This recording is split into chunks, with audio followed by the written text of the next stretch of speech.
Brother John Young said he felt as though he wanted to talk. I told him to open his mouth wide and he would be very apt to pour out something. What he has said and what President Young has said before him today is verily true. I felt a flow of good feelings while he was speaking, and this I feel all the time while sitting under such teachings. The ideas advanced are so plain and simple, it seems to me as though every person possessing a sane mind, when they leave this house, or when they go home from this conference, will do right, will determine in their hearts to do as they are instructed. If they will do this, it is well with them. There are a great many who have the idea that the time will come when we shall be broken up as a people. Do I fear any such thing? No, I do not fear anything. I fear nothing that is in heaven or that is upon the earth. I do not fear hell nor its combinations. Neither hell, nor the devil, nor any of his angels has power over me or over you, only as we permit them to have. If we permit the devil to have power over us, and we are seduced by him, and we crouch down under his power, then he will have dominion over us. Upon the same principle, we let sin have power over us, but it has no power over us unless we subject ourselves to it. I think and reflect much upon these principles, and I wish to God that you, my brethren, the elders of Israel, when you go home from this place, would treasure up the counsel that you have received, that you would nourish and cherish it in your hearts. Then you never would be unfruitful nor walk in darkness, nor be left to murmur, complain, and find fault.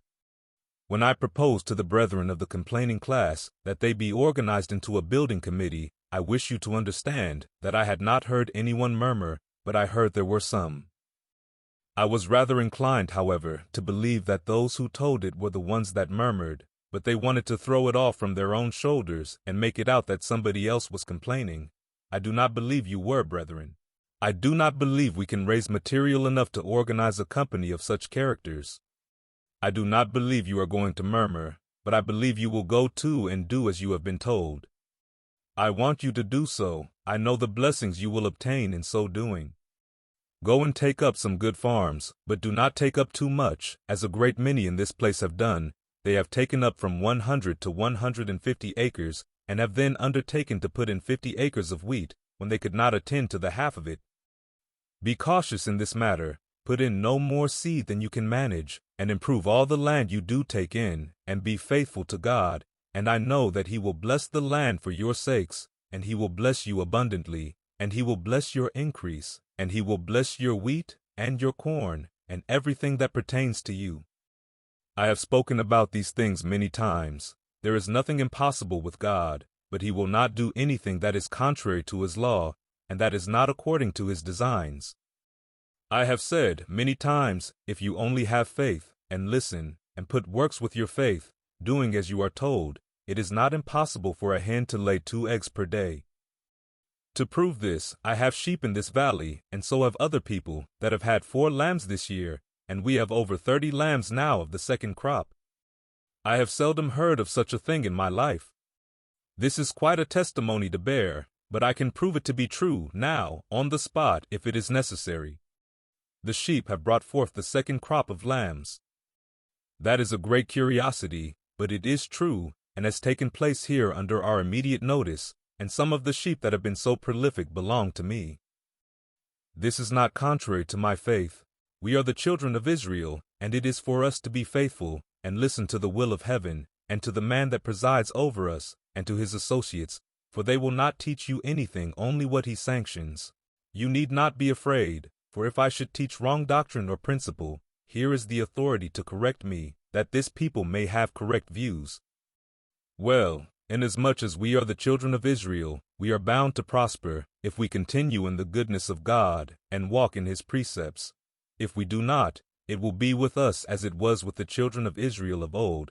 Our burdens will become hard to bear, but I believe ourselves, our flocks, our herds, our crops, and everything that pertains to the earth which we inhabit, will greatly multiply and increase. These are my feelings, and this is my faith all the time. I have no other. We should teach our children righteousness, if we would raise them up in the way of the Lord, as it is spoken in the Book of Mormon. Let mothers teach their children as they were taught then. 3,000 of those men are worth more than 100,000 not raised as they were. They had faith that they should never fall in battle because their mothers taught them so. Although there was much of their blood shed, yet not one of them fell. That was the result of proper instructions being given them by their mothers. Mothers, I wish you would wake up and act in your office and calling as well as the brethren. It is their calling to go and preach the gospel, build up the kingdom of God, and establish righteousness, and it is for you to be stewards at home, and attend to the things that they leave behind, and to get wisdom and knowledge in all these things pertaining to your duty. When I heard Brother Brigham preaching here today, and laying things of worth before us, I felt greatly to rejoice, and I believe you felt as I did, and as though they never would be eradicated from your minds, but that you would treasure them up in your hearts. We have not a great while to stay on the earth, if we live to the full age of man. We must all die sooner or later, as it regards our earthly tabernacles, but our spirits will continue to live forever. If they go to a state of happiness, they will be happy, and if they go to a state of misery, they will be miserable. You all know this as well as I do, then why do you not live accordingly? I presume you will. A great many things of this kind have been laid before the brethren who have come from England, and from the States, and from different nations of the earth. They will hear many more things taught here in addition to what they have heard in Old England. They could hear nothing there except the first principles of the doctrine of Christ, but since they have come here, it is all let out, that is, a great many things. The bird is let out of the cage, and they have it before them to read and reflect upon. It is the truth. It is the Word of God and the revelations of Jesus Christ, which were revealed to Brother Joseph and others. As to the power and authority invested in Brother Brigham, do I doubt it? Have I the least hesitation as to his calling as the president of this church? No, no more than I have that God sits upon his throne. He has the same authority that Brother Joseph had. That authority was in the 12, and since Brother Joseph stepped behind the veil, Brother Brigham is his lawful successor. I bear testimony of what Brother Joseph said on the stand at Nauvoo, and I presume hundreds here can bear witness of the same.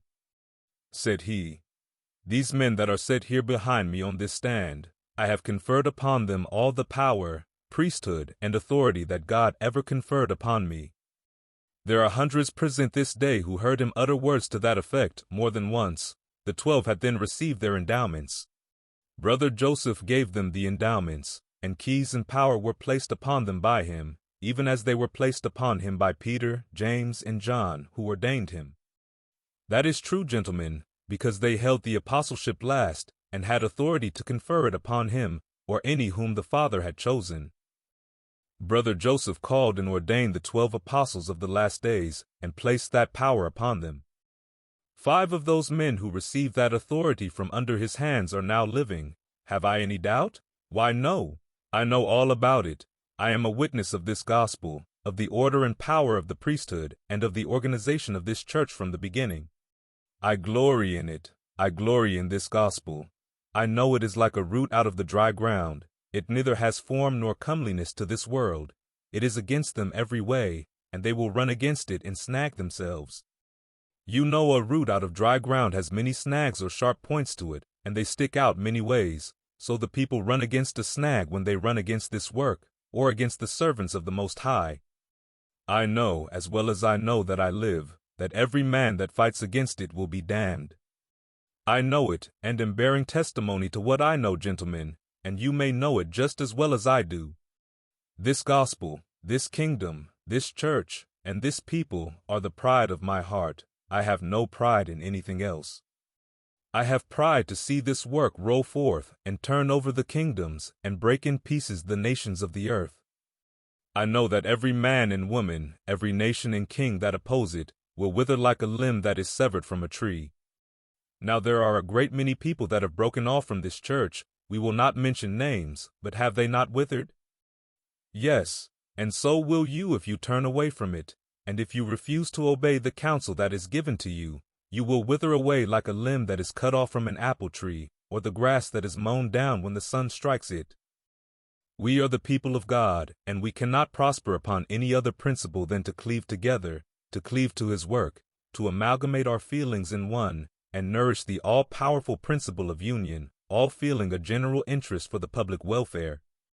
As President Young has said, this is the household of faith, this is his house, and this is his people, and he is our leader, our governor, he is our prophet, and he is our priest. As I have said in other places and in other meetings when speaking to the elders, when they are sent from this place, they are sent forth by the shepherd that God has stationed here. He is the head shepherd that is visible on earth, under the direction of Joseph, and he sends forth the elders as shepherds to gather up the lost sheep of the house of Israel and bring them home to put them into the fold.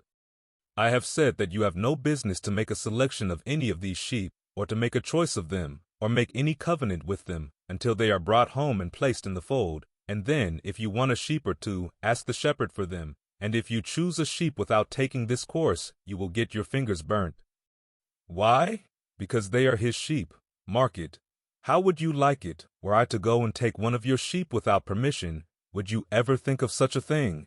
One is just as right as the other. You will learn these things by and by.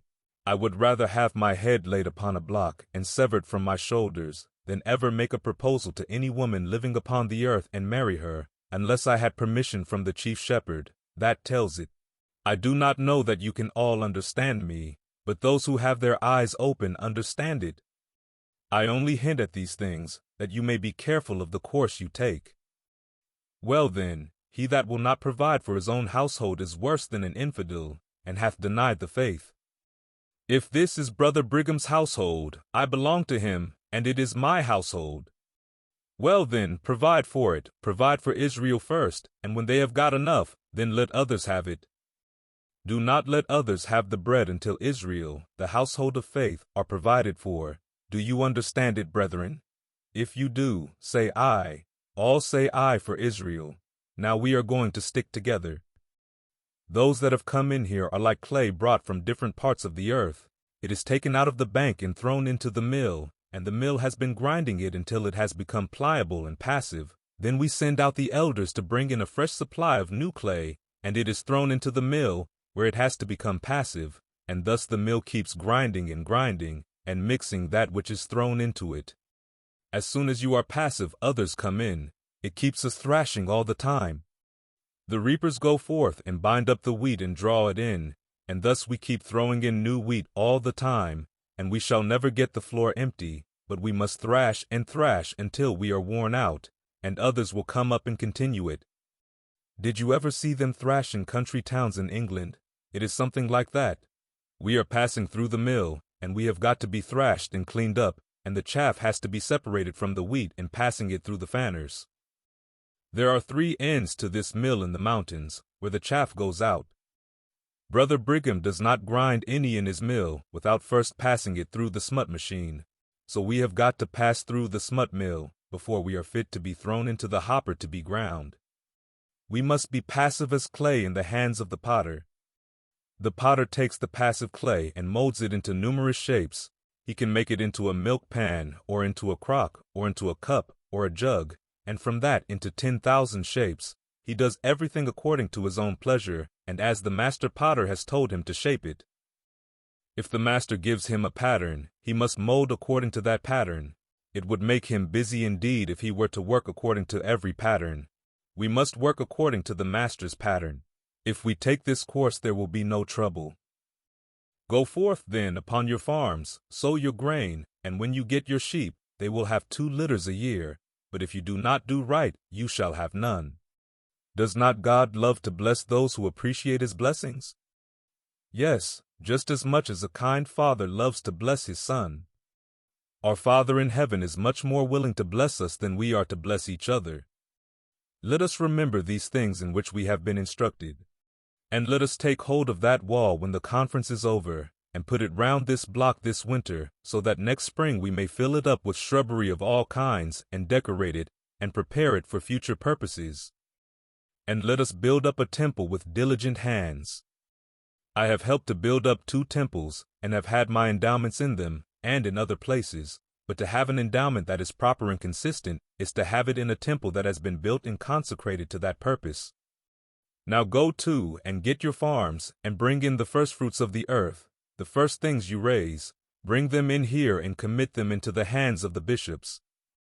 Remember that, and you shall have an endowment, and shall be greatly blessed with that blessing you have not room to contain, if you only appreciate it. We want these things to roll on, God's work to prosper, and His kingdom to be built up, and the work of God to spread to all the nations of the earth. Do I fear the world?